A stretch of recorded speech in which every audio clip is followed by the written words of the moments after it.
Ես բարձրացնում եմ իմ աչքերը դեպի սարերը, որտեղից պիտի գա իմ օգնությունը։ Իմ օգնությունը Տիրոջից է, որ արեց երկինքն ու երկիրը։ Նա չի թողնի, որ քո ոտքը սահի, քո պահապանը չի քնի։ Ահա Իսրայելի պահապանը, որ չի ննջելու և չի քնելու։ Տերը քո պահապանն է, Տերը քեզ հովանի է քո աջ ձեռքի մոտ։ Ցերեկը արեգակը չի զարկելու քեզ,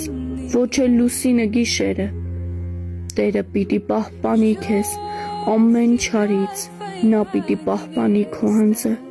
Տերը պիտի պահպանի քո երթ ու դարձը այսուհետ մինչև հավիտյան։ Ամեն։